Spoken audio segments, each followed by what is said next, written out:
What if I told you you hired a $500,000 employee last month and you've been using them to answer questions like, what's the weather tomorrow? Sounds ridiculous, doesn't it? But that's exactly the way most people are using AI. It's like buying a Ferrari and using it to drive to the mailbox. Sure, it'll get the job done, but you're completely missing what it was built for. Today, I want to show you why using AI like Google is costing you opportunities, time, and maybe even your competitive advantage. This is the Contractor Success Forum. I'm Wade Carpenter with Carpenter and CPAs alongside Stephen Brown with McDaniel Whitley Bonding and Insurance. Stephen, do you think our listeners are getting all they can out of AI? I most certainly do. I'm kidding, Wayne. Okay. Looks like this is going to be a short episode then. Yeah. No, I love your content. I use AI every day. Everybody in our office uses AI. We subscribe to it. We have a closed AI system. That's important to us. And how you use it and what you use it for and what you trust it to do is everything. And I love your analogy about hiring a $500,000 employee and asking him, how's the weather? How do you get to your mailbox? Okay, so yeah, you're right. The Google AI feature is a lot better than having no AI search engine at all. It does get to the point very quickly on things. And we're not going to get into that so much as the whole mindset of why and how you're using AI to help your business. Yeah, and this is not about the Google chat engine and all that stuff. Even if you're using ChatGPT, if all you're asking, a lot of people are out there watching these YouTube videos and seeing things like Claude Code and saying, I just don't get it. Like I said, I've learned a lot of that kind of stuff, but I still get questions like very basic things. So many of our contractors are out there asking ChatGPT, what time does Lowe's close? How does that help anybody? Yes, maybe that's a little easier than what you're talking about getting through Google AI. But what I'm hoping to do is start opening up that productivity, even if you don't want to go into Claude Code and those kind of things. But before we get into that, if I could, a quick word before we get into points today. If you get one usable idea out of the next 20 minutes or so, I would really like you to do two things for me. One, if you would hit subscribe. That is what puts this show in front of other contractors who really need it. And two, if you would share it with somebody, your project manager, your estimator, your office manager, honestly, especially your office manager, I guess I would say, half of what we're talking about lands on their desk before it lands on yours. For a lot of people, it's just, how do we get beyond using it as just a search engine? Point number one, getting beyond AI as a search engine, it can be an employee. So like we said, nobody really hires a project manager to answer a trivial question. You hire them to organize your chaos. Organization is one of AI's superpowers. And all Google does is retrieve information. AI can actually organize that information. So there's a huge difference in that. Some of the things we were talking about before, Google can send you a bunch of pages and you're searching through a bunch of paid ads or stuff like that. But AI can give you perspective on the topic. And that's what one of the easy unlocks we've got here. You may be asking the same question, whether it's ChatGPT or whatever. You're not just searching, you're collaborating, and you can ask questions and follow-up questions. And how does this affect me? Does that make sense? It does. Exactly what you're talking about. So many instances that I want to share about how some of my contractors and how we at McDaniel Whitley in our office are using AI to really help us get to the crutch of the matter quickly and to summarize things, to help us organize things and how to move forward. You can imagine in my business, there's nothing but insurance policies. And a lot of them are different from our different carriers. There's different endorsements, exclusions, and also the contracts our customers are signing that they have to be covered for and they have to know what their risks are. Thanks, Wade. What practical ideas did you want to share with everyone about this? It sounds like you got some ideas, but let me throw one example out there. We talk about replacing your lawyer and stuff like that. But one of the questions I get is, what is my labor burden? How much would it cost me to hire another employee? And you can ask whether you got ChatGPT, Codex, or Claude, whichever one. Just say, okay, ask me questions. How do I figure this answer? And what's it going to take for me to be able to afford another project manager or something like that, or an estimator? And so it can ask, what's your crew like and what's your volume and can we cash flow this kind of thing? But instead of Google throwing out 40 different articles of people that wrote a bunch of things, maybe there's some good points in there, but you have no idea. Ask a question like that. You're asking the same question, but you get a whole different answer for that. What you were saying is summarization and organizing chaos. When you don't know how to put it together in your head, that's one example I had. Another one, Wade, I don't know if you agree with me, but sometimes you'll ask it a question of how to do something and it'll give you too much information. And then Mhm. I'll ask it, summarize that and give me the best points.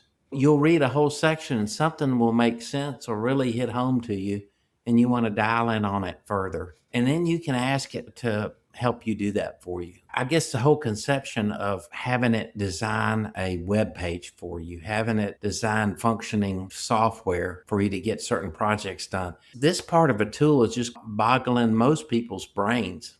They're not seeing what it can do. I think of AI as the difference between a hammer and a nail gun. Seriously, what a huge advance. And that's just it. It's just a tool.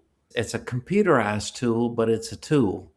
What are you seeing everyone using AI for right now, Wade, that is really you want our listeners to know about? We'll sort of get into some of these other ideas in a minute, but just using AI instead of, if you're not a great typist, just dictating whatever the idea is. I do that all the time, but think about trying to walk through like your punch list or something. Say you're doing a walkthrough and just dictate, like, turn this into a punch list. This is what I see on this room. Turn it into a punch list and organize it. Maybe you're the general contractor. This is a little electrical problem. This is a plumbing problem. Just say, turn this into a punch list or who's responsible for it, and flag anything that sounds like a change order. Maybe give it to the contract. Yeah, that's a great idea. And take it even further, Wade. You do that. Say you have a voice recorder, just small that sticks to the back of your phone, and you push a button and you record something. Then you take that digitalized voice recording and you download it into AI and you have it summarized and you have it do that punch list for you. And then what do you do with it? That's as important as how you use an AI, what you do with it, how you organize it, how you don't forget you've done it. Yeah, and I didn't want to get into specific tools. I have subscriptions to all of them, but ChatGPT recently came out with their voice mode, which Claude did too. But ChatGPT Codex, that sounds like you're talking to a real human. If you want to get job reports, field reports from your people every day, and your employees got ChatGPT on their phone when they're driving home, just have a question like, what was the weather like today? Did we get slowed down by something? And it can actually ask you questions and then turn that into a report and turn that into management. And I don't know if you tried it, but it's actually like talking to a real human. Yeah, I do it. And to me, sometimes I get contacted or I talk to someone and they identify themselves as a virtual AI assistant. Yeah, we That don't want to do I know that. that kind of ticks me off because I'm like, really? And then they do the, yes. Oh, yeah, I'm sorry, Stephen. Yeah, I'm a virtual AI assistant. And you're right. I know. Okay. So please don't let me distract you. Well, it's okay. The second point, which first of all, stop looking for answers and start looking for better questions. That was point number two. Hear me out here. This is one of the biggest shifts I've noticed. AI often gives me better questions than answers. That's where the value is. It's like, okay, this is my situation. Say, should I buy this piece of equipment? Instead of doing that, say, what questions should I be asking before I buy this piece of equipment? Suddenly, AI can become your checklist generator. Those kind of things that you can't, assessing a risk, a coach. Absolutely. You're right. It is really good at asking questions and pushing how your thought process might need to change a little bit. The classic one we thought, like, what should I ask before I buy this $180,000 excavator? Thinking about what is your utilization rate? What's it going to do to your cash flow? What happens if it's sitting idle in January, February, March? How much more revenue do you need to hit? Again, a lot of these sort of go into the legal and tax sides, and that's not a replacement for your lawyer or your CPA. But I mean, asking about like Section 179, bonus depreciation, who maintains it? What am I not thinking about? Like maintaining it, insurance on it. Yeah. Ask it the most simple question and then dial down on it. It'll give you more than you want. Don't be intimidated by that. Scroll through it, see if it's pointed you in the right direction of what you need to study some more and you need action on, and then rephrase that. Wait, as an aside, a lot of times AI will run a list of ideas, and at the bottom it'll say, we could further expand this by blank and blank. And you say, that one looks good. And I go to copy and highlight it and paste it down below to continue, and it won't let you do that because you can't copy and paste off the AI platform. So you have to retype it in there. Is that what you run into too, or? Yeah, all kind of stuff like that. But asking it, should I bid this job? Or it's a lower margin, it's a bigger dollar. Just say, give me 10 questions I need answered before I should put a number to this thing. Just using it as your thought part. I want to get to a lot of these points too, and we may have to skim through some of these. But point number 3 that I wanted to make was more about AI as sort of a room full of specialists. Just saying, give me one opinion, tell it to act as my attorney or act as my client. How would my client see this? Act as like, how would your superintendent see this that doesn't know what's going on in the office? How would your toughest competitor see you? You know, those kind of things. When you tell it to give it a persona, it gives you different viewpoints. I don't want to get into like setting up agents and stuff like that, but when you give it different viewpoints, you get different answers and different ways that we're not maybe thinking about. We get this tunnel vision. I want to give just a couple of examples and make sure we keep moving through this one. I was negotiating a lease and I was trying to see it from their perspective and how to respond. But let's just apply this to a contract. Let's just say it was a change order fight.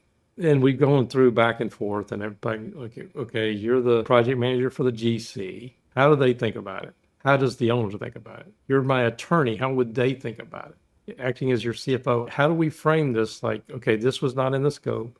Just another example. The next point I was going to make, the ROI in this isn't just speed. Everybody talked about saving time with AI. We want to do that, but that's underselling its way I see it. The biggest return is not typing faster, it's thinking better. And so I feel like contractors lose money because they don't lose money because they type slow. They lose money because they missed something. They forgot something. They assumed something. They didn't ask the right questions. And so an extension of the last point is AI is helping expose those blind spots. You might say an insurance agent or a bonding agent is a middleman. They're in between me and the companies that I do business with. That could be a problem if you're slowing things down. We had a situation where just simple meeting where a contractor was selling us on a certain project and why the bonding company needed to consider it. And with this permission, it was recorded. It was absolutely perfectly communicated by the underwriter. We took it, put it in AI, condensed it, sent the summary to the underwriter with our recommendation, and it was approved. Not only was it approved with thanks, thank you, yes, we approve, because everything's documented. And that's the way it is in my business. I know it is in yours too. The next point is one thing I guess I would say I discovered. AI is almost like a mirror. It reflects the quality of your thinking. And so if you give a bad prompt to it, you're going to get a bad answer. It's sort of extending that blind spot.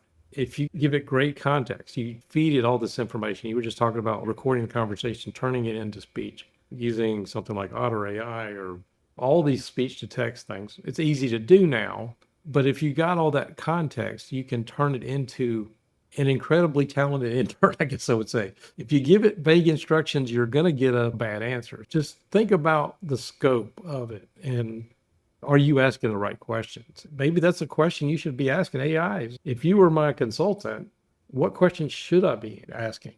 I like that analogy. Now, I heard the other day someone say, you can't look at yourself in the mirror and lie to yourself. So if you're trying to work through something, just talk to yourself in the mirror. Thinking of AI as a mirror of reflecting your thought process is one thing, but also using that to fine tune your thinking. There's emotions involved. Every time you make a decision, there are emotions involved. You take a few minutes and you help AI sort through those emotions. That's just another great tool. You really wouldn't hand that brand new PM a $2 million job that you've never really worked with and just say, go handle it, and then act surprised when things happen. It's the same principle. You got to give them good context and stay on top of things. AI is only as good as the context you give it. A lot of people learn ChatGPT and they're really no farther along than they were November 22. They quit too early. They ask one question and read one response, close the window and be done with it. And so maybe the better approach would be like ask a question, ask a follow-up question, keep asking, tell me more about this. What am I missing? Give me 3 alternatives. Challenge your own answer. What's amazing is I'll take something in Claude or maybe ChatGPT, generate, throw it in Claude. What's your perspective on this? And then I'll also like Grok, the cursor, I'll throw it in there. It's amazing also if you can get these agents to disagree with each other. It's the kind of, I'm gonna get too geeky on here. I'm not trying to do it. But the point of it is we quit too early. So asking, what am I missing? Take the opposite position. It's amazing what you get out of it. The last thing which I tell my employees, that's what separates a good accountant from a bad accountant. There are people out there just throwing stuff in AI and just taking their answer as gospel. That human element you were talking about a while ago, where it's like, oh, I'm talking to AI. It's like canned answer. You can't delegate the judgment.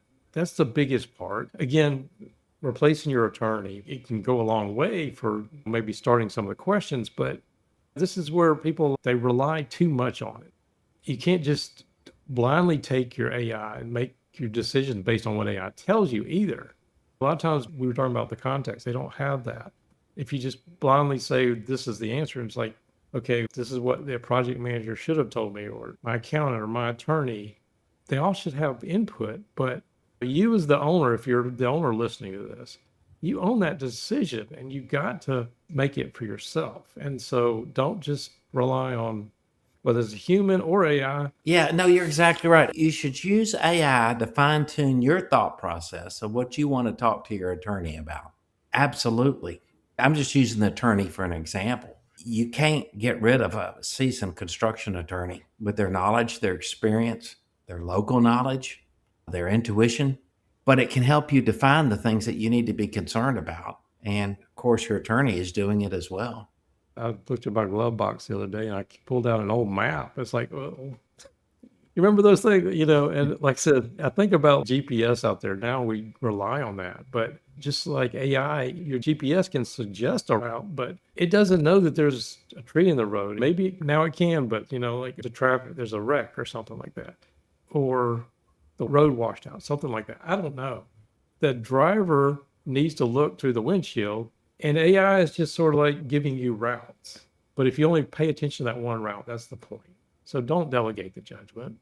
We've talked about it before. You got a superintendent going through a divorce, or maybe you struggling with an owner that pays 75 days late, but you've worked with them for a long time. They've never stiffed anybody in 20 years. I don't know. Just thinking about like your banker, maybe they'll tolerate one bad quarter, but not two. It's just thinking about the direction. So, were you talking about consistency there, or where were you going with that idea? The idea is we can't delegate the judgment.